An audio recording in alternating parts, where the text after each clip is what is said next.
শুভেন্দু অধিকারী।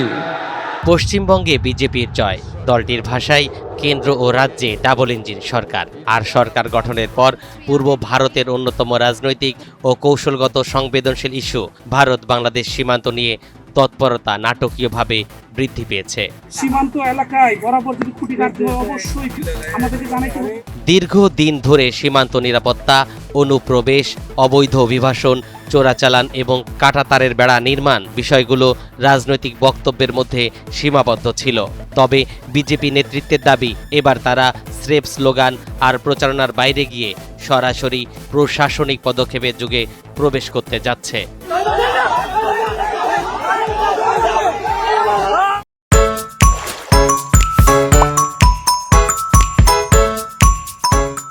আর এতে সরাসরি যুক্ত হয়েছেন ভারতের কেন্দ্রীয় স্বরাষ্ট্রমন্ত্রী অমিত শাহ। তিনি সংশ্লিষ্ট কর্মকর্তাদের নির্দেশ দিয়েছেন, সীমান্ত ইস্যুটিকে কোনো প্রতীকী ঘোষণা দিয়ে নয়, বরং বাস্তবসম্মত ও ফলাফল ভিত্তিক উপায়ে সমাধান করতে হবে।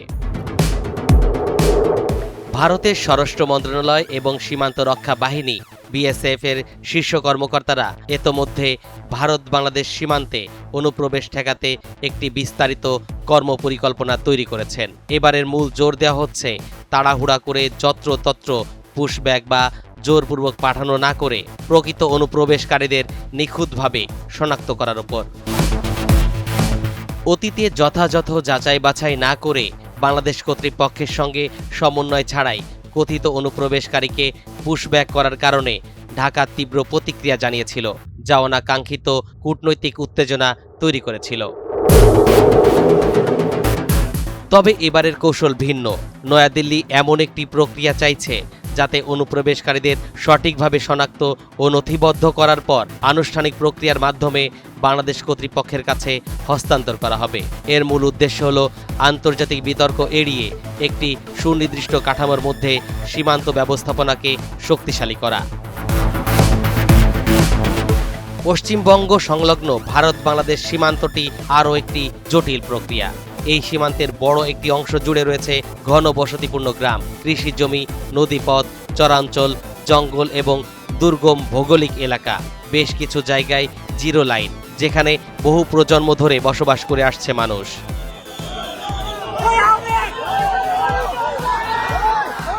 2026 সালের মে মাস পর্যন্ত পাওয়া সর্বশেষ তথ্য অনুযায়ী বাংলাদেশের সঙ্গে পশ্চিমবঙ্গের 2616.7 কিলোমিটার দীর্ঘ সীমান্ত রয়েছে।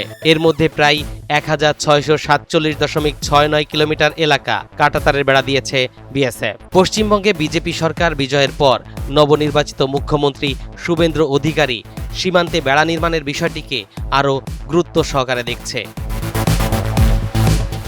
বিজেপি সরকার এখন এমন একটি রূপরেখা তৈরি করছে যাকে কর্মকর্তারা বলছেন ডিটেক্ট, ডিলিট অ্যান্ড ডিপোর্ট, শনাক্তকরণ, বাদ দেওয়া এবং বহিষ্কার করা। এই ব্যবস্থার আওতায় স্থানীয় পুলিশ ও প্রশাসন সন্দেহভাজন অনুপ্রবেশকারীদের শনাক্ত করতে বিএসএফ এর সঙ্গে সরাসরি সমন্বয় করবে। মালদহ, মুর্শিদাবাদ এবং উত্তর 24 পরগনার মতো সংবেদনশীল জেলাগুলোর উপর বিশেষ নজরদারি করা হচ্ছে, যা ঐতিহাসিকভাবে উন্মুক্ত সীমান্তের কারণে ঝুঁকিপূর্ণ হিসেবে পরিচিত ছিল। বাংলাদেশ ভারত সীমান্তের মধ্যে বেশ কিছু জেলায় প্রকৃত সীমান্ত ও কাঁটাতারের বেড়ার মাঝখানে বহু গ্রাম, স্কুল, মন্দির, কৃষিজমি এবং বাজার পড়ে গেছে। ফলে বহু ভারতীয় নাগরিকরাই ভারতীয় ভূখণ্ডে থেকেও কার্যত বেড়ার বাইরে অবরুদ্ধ হয়ে পড়েছেন। এখন অনেক গ্রামবাসী দাবি তুলেছেন বেড়া যেন সরাসরি জিরো লাইনে অন্তত তার খুব কাছাকাছি দেওয়া হয়। বাংলাদেশ অবশ্য এখনও অনেক সেক্টরে আপত্তি বজায় রেখেছে। তাদের যুক্তি, জিরো লাইনের কাছে এমন নির্মাণ পূর্ববর্তী সীমান্ত সমঝোতার পরিপন্থী। বাংলার সীমান্ত নিরাপত্তা, রাজনীতি, কূটনীতি, অর্থনীতি, অভিবাসন ও স্থানীয় সামাজিক বাস্তবতার সঙ্গে গভীরভাবে জড়িত। সেই কারণেই আগ্রাসী বক্তব্যের উপর নির্ভর না করে একটি সুচিন্তিত ও পর্যায়ক্রমিক কৌশল অবলম্বন করা দুই দেশেরই দায়িত্ব বলে মনে করছেন রাজনৈতিক বিশ্লেষকরা। তরিকুল ইসলাম, এনটিভি অনলাইন।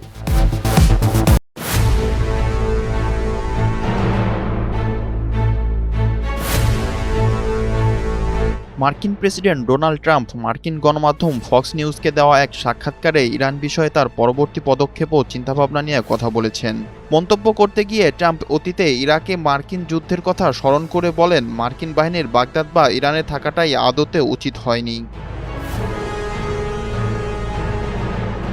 ট্রাম্প বলেন, ইরাকের সঙ্গে যা ঘটেছে তা দেখুন, আমরা খুব খারাপ করেছিলাম। আমরা যা করেছিলাম তা ছিল একটি অত্যন্ত বোকামিপূর্ণ কাজ। যাই হোক, আমাদের সেখানে প্রথম থেকেই থাকা উচিত হয়নি, আমাদের ইরানেও থাকা উচিত হয়নি। তবে একই সঙ্গে তিনি মার্কিন বিমান হামলা যৌক্তিকতা তুলে ধরে বলেন, যদি আমরা 9 মাস আগে B-2 বোমারু বিমান দিয়ে ইরানের উপর হামলা না করতাম, তাহলে এখন তাদের কাছে পারমাণবিক অস্ত্র থাকত এবং পরিস্থিতি সম্পূর্ণ ভিন্ন হতো। সম্ভবত ইসরায়েল থাকতো না, মধ্যপ্রাচ্যও থাকতো না। ট্রাম্প দাবি করেন, যুদ্ধ চলাকালীন মার্কিন বাহিনী ইচ্ছাকৃতভাবে ইরানি সামরিক বাহিনীকে বড় ধ্বংসযজ্ঞ থেকে রেহাই দিয়েছে।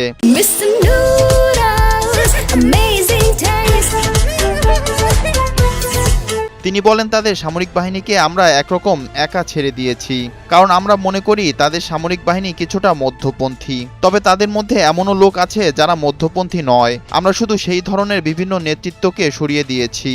তিনি আরও বলেন, যুদ্ধে এমন ভুল প্রায়ই হয় যেখানে সবাইকে নিশ্চিহ্ন করে দেওয়া হয় এবং এর ফলে একটি দেশ 40 বছরেও আর পুনর্গঠন করতে পারে না। তিনি তেমনটা করতে চাননি। ইরানের সঙ্গে একটি চূড়ান্ত চুক্তিতে পৌঁছানোর জন্য তার কোনো তাড়া নেই উল্লেখ করে ট্রাম্প বলেন, তাড়াহুড়ো করলে ভালো কোনো চুক্তি হবে না।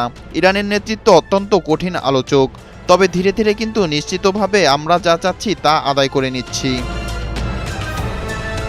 ট্রাম্প বলেন, যুক্তরাষ্ট্র একটি চমৎকার চুক্তি করতে যাচ্ছে, আর তা যদি শেষ পর্যন্ত না হয় তবে ভিন্ন পথ ধরা হবে। তার ভাষায়, যদি আমরা চুক্তি করতে না পারি তবে আমরা ফিরে গিয়ে সামরিকভাবে বিষয়টির ইতি টানব। তবে তিনি একটি শান্তিপূর্ণ চুক্তিই করতে চান, কারণ এটি অনেক জীবন বাঁচাবে এবং চুক্তি স্বাক্ষরের সঙ্গে সঙ্গেই কৌশলগতভাবে গুরুত্বপূর্ণ হরমুজ প্রণালী খুলে দেওয়া সম্ভব হবে।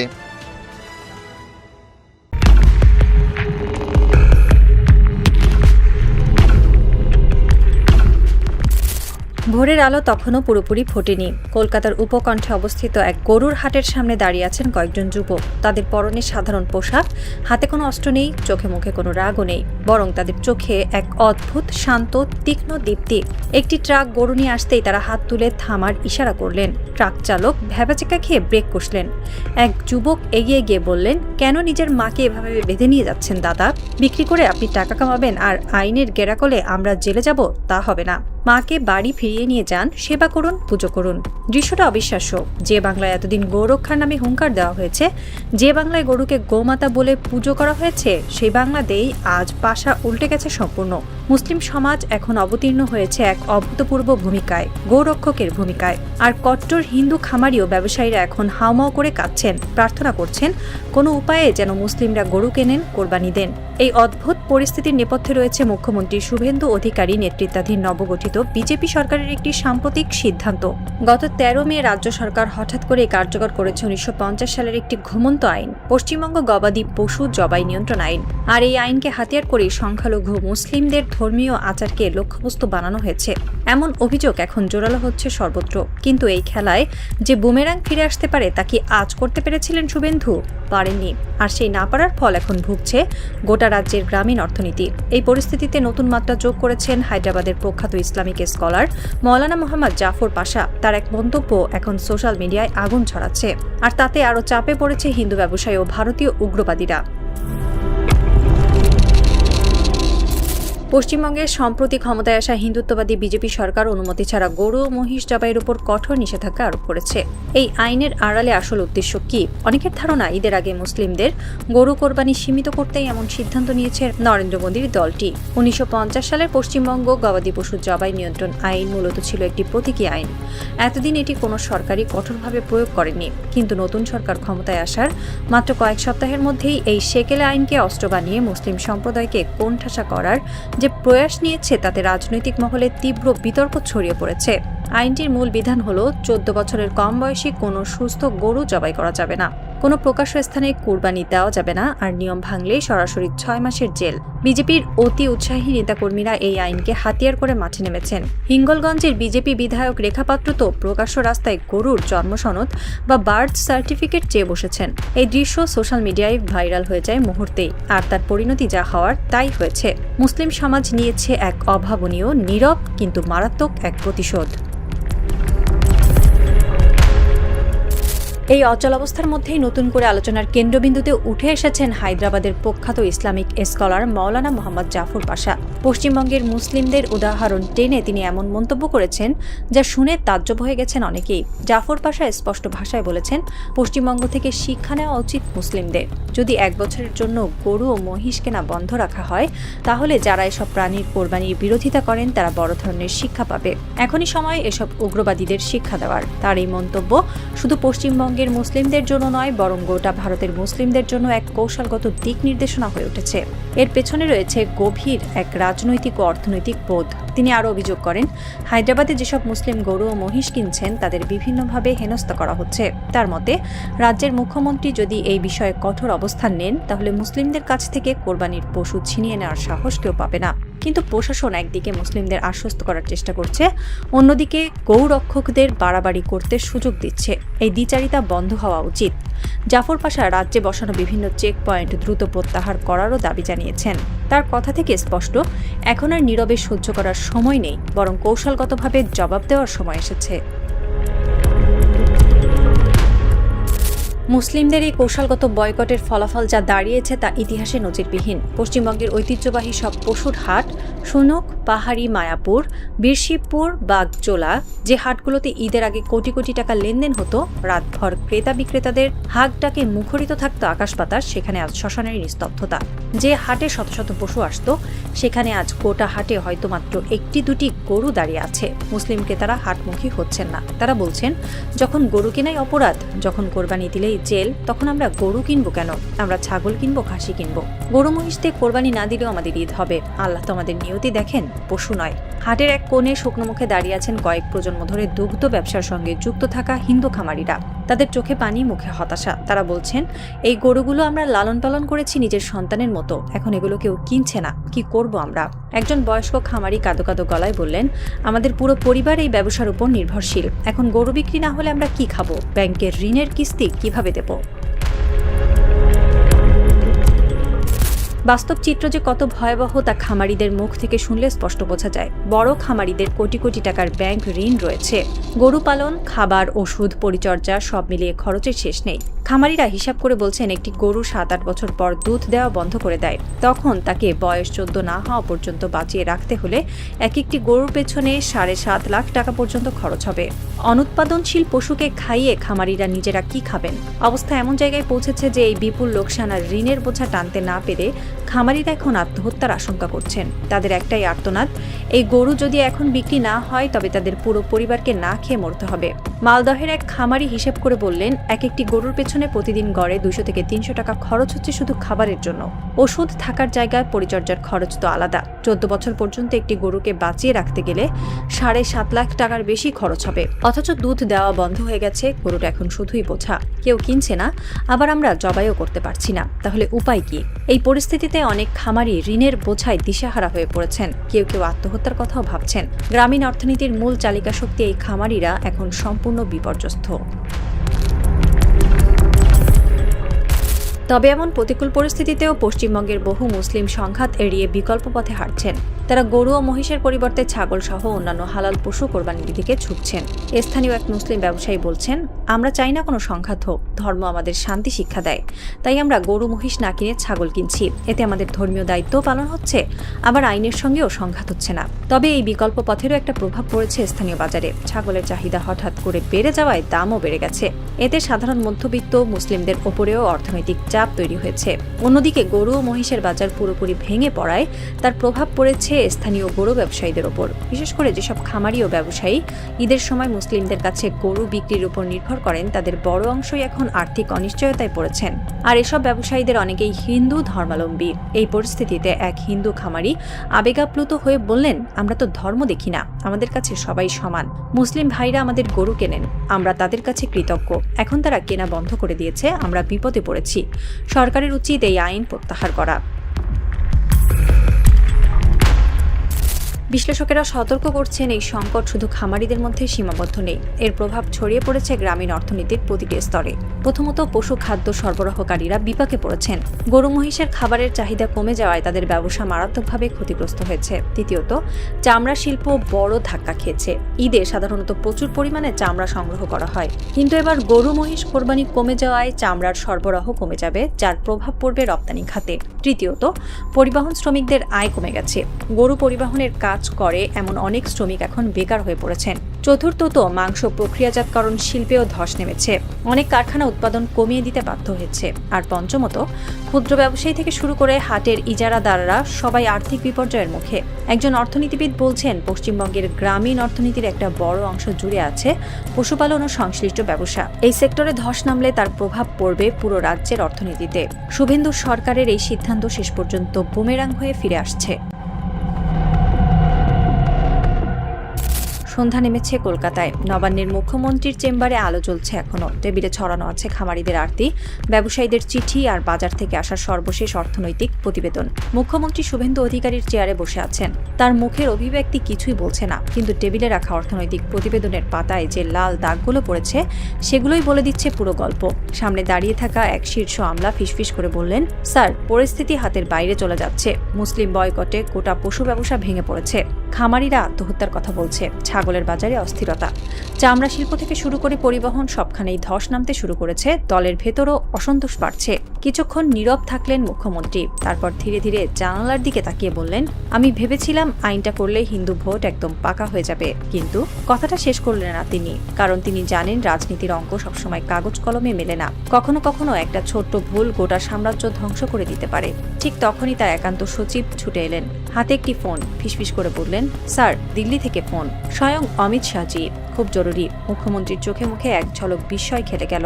দিল্লি থেকে এত রাতে স্বয়ং স্বরাষ্ট্রমন্ত্রীর ফোন, ব্যাপারটা নেহাত সাধারণ নয়। তিনি ফোনটা ধরলেন। রুমের বাইরে তখন নিস্তব্ধতা, শুধু টিকটিক করছে দেয়াল ঘড়ির কাঁটা। অমিত শাহ কি বললেন ফোনে? চাপ দিলেন, নাকি ছাড় দিতে বললেন, নাকি পুরো আইন প্রত্যাহারের ইঙ্গিত দিলেন? নবান্নের এই রাত কি কোনো বড় ঘোষণার সাক্ষী হতে চলেছে, নাকি আরো কঠোর হওয়ার নির্দেশ এলো? এই প্রশ্নগুলোর উত্তর অন্ধকারে, কিন্তু একটা বিষয় এখন দিনের আলোর মতো পরিষ্কার। পশ্চিমবঙ্গের রাজনীতিতে আর কোনোদিন কিছু হবে আগের মতো? মুসলিম বয়কটের এই কৌশল যদি সফল হয়, তাহলে গোটা ভারত জুড়েই তা ছড়িয়ে পড়তে পারে। আর তখন কি হবে সেটা কল্পনা করাই কঠিন।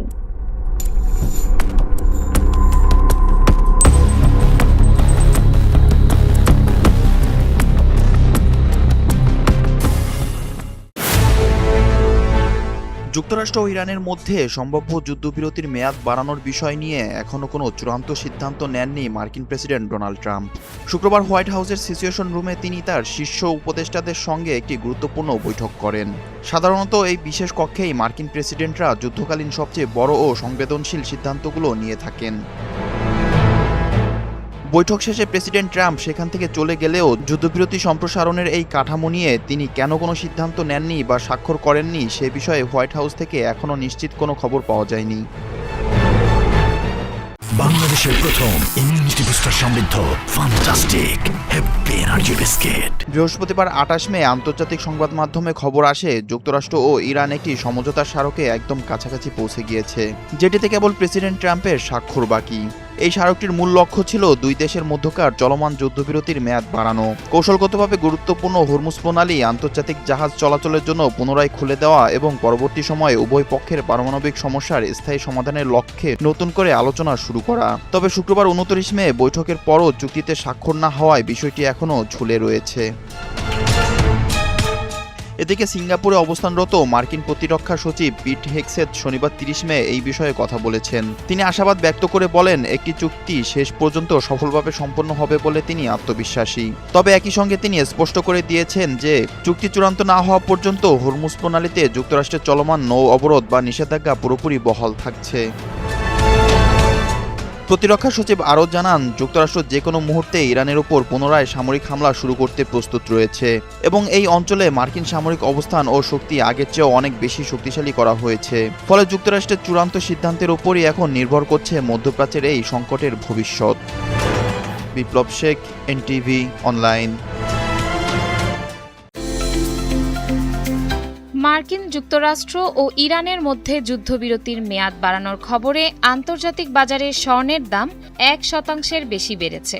তবে মূল্যস্ফীতি ও উচ্চ সুদের হার নিয়ে উদ্বেগের কারণে চলতি মাসে সামগ্রিকভাবে স্বর্ণের বাজারে চাপ অব্যাহত রয়েছে। রয়টার্সের প্রতিবেদনে বলা হয়েছে, যুদ্ধবিরতি বাড়ানোর সম্ভাবনার খবর প্রকাশের পর আন্তর্জাতিক বাজারে প্রতি আউন্স স্পট স্বর্ণের দাম 1.5% বেড়ে $4,556.84 পৌঁছেছে।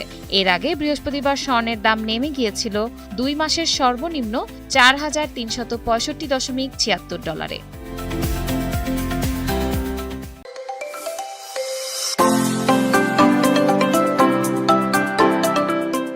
মার্কিন প্রেসিডেন্ট ডোনাল্ড ট্রাম্প জানিয়েছেন, ইরানের সঙ্গে যুদ্ধবিরতির মেয়াদ বাড়ানোর বিষয়ে একটি সম্ভাব্য চুক্তি নিয়ে তিনি শিগগিরই চূড়ান্ত সিদ্ধান্ত নেবেন। আলোচনায় হরমুজ প্রণালী পুনরায় উন্মুক্ত করা এবং ইরানের পারমাণবিক কর্মসূচি নিয়ন্ত্রণের বিষয়েও গুরুত্ব পাচ্ছে। বাজার বিশ্লেষকদের মতে, যুদ্ধবিরতি নিয়ে ইতিবাচক অগ্রগতির কারণে আন্তর্জাতিক বাজারে তেলের দাম ও মার্কিন ডলারের সূচক কিছুটা কমেছে। ডলারের মূল্য কমে যাওয়ায় বিদেশি ক্রেতাদের জন্য স্বর্ণ কেনা তুলনামূলক সাশ্রয়ী হয়েছে, যা দাম বাড়াতে সহায়তা করেছে। তবে একদিনের এই উল্লস্ফনের পরও চলতি মাসে স্পট স্বর্ণের দাম 1% বেশি কমেছে। এর প্রধান কারণ যুক্তরাষ্ট্রে মূল্যস্ফীতির চাপ এবং দীর্ঘ সময় সুদের হার উচ্চ পর্যায়ে থাকার আশঙ্কা। বিশ্লেষকদের ধারণা, মূল্যস্ফীতি নিয়ন্ত্রণে না আসা পর্যন্ত মার্কিন কেন্দ্রীয় ব্যাংক ফেডারেল রিজার্ভ দ্রুত সুদের হার কমানোর পথে হাঁটবে না। অন্যদিকে বিশ্বের অন্যতম বৃহৎ স্বর্ণ আমদানিকারক দেশ ভারতে উচ্চ মূল্য ও আমদানি শুল্কের কারণে চাহিদা কমেছে। একই সঙ্গে চীনেও ক্রেতাদের সতর্ক অবস্থানের কারণে বাজারে স্বর্ণের চাহিদা কিছুটা দুর্বল হয়েছে। স্বর্ণের পাশাপাশি অন্যান্য মূল্যবান ধাতুর বাজারেও মিশ্র প্রবণতা দেখা গেছে। স্পট রূপার দাম প্রায় অপরিবর্তিত থাকলেও প্লাটিনাম ও প্যালাডিয়ামের দামে কিছুটা পতন হয়েছে। এর মধ্যে প্যালাডিয়ামের দাম চলতি মাসে 11% বেশি কমেছে। বিশ্লেষকদের মতে, ভূ রাজনৈতিক পরিস্থিতি এবং যুক্তরাষ্ট্রের সুদের হার সংক্রান্ত সিদ্ধান্ত আগামী দিনগুলোতে স্বর্ণ বাজারের গতিপথ নির্ধারণে গুরুত্বপূর্ণ ভূমিকা রাখবে।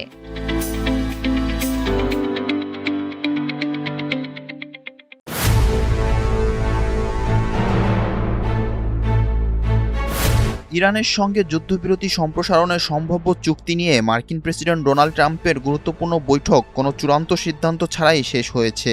হোয়াইট হাউসের সিচুয়েশন রুমে স্থানীয় সময় শুক্রবার 29 মে অনুষ্ঠিত বৈঠকে ট্রাম্প তার শীর্ষ উপদেষ্টাদের সঙ্গে সম্ভাব্য সমঝোতার কাঠামো নিয়ে আলোচনা করেন। বৈঠক শেষে হোয়াইট হাউস কোনো নির্দিষ্ট ঘোষণা দেয়নি, তবে ট্রাম্প স্পষ্ট করে জানিয়েছে ইরানকে অবশ্যই পারমাণবিক অস্ত্র তৈরির সম্ভাবনা পুরোপুরি ত্যাগ করতে হবে। পাশাপাশি হরমুজ প্রণালী উভয় দিকের জাহাজ চলাচলের জন্য সম্পূর্ণ উন্মুক্ত রাখতে হবে এবং সেখানে পেতে রাখা সব মাইন ধ্বংস করতে হবে। মার্কিন কর্মকর্তাদের দাবি, বৃহস্পতিবার 28 মে যুক্তরাষ্ট্র ও ইরান একটি সমঝোতা স্মারকের খসড়া কাঠামোয় নীতিগতভাবে একমত হয়েছিল। প্রস্তাবিত চুক্তির আওতায় 60 দিনের জন্য যুদ্ধবিরতি বাড়ানো এবং ইরানের পারমাণবিক কর্মসূচি নিয়ে নতুন আলোচনা শুরু হওয়ার কথা রয়েছে। তবে এটি কার্যকর হতে ট্রাম্প ও ইরানের শীর্ষ নেতৃত্বের অনুমোদন প্রয়োজন।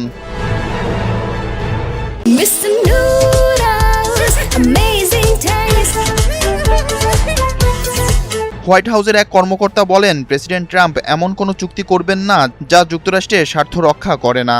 ইরান কখনোই পারমাণবিক অস্ত্রের মালিক হতে পারবে না।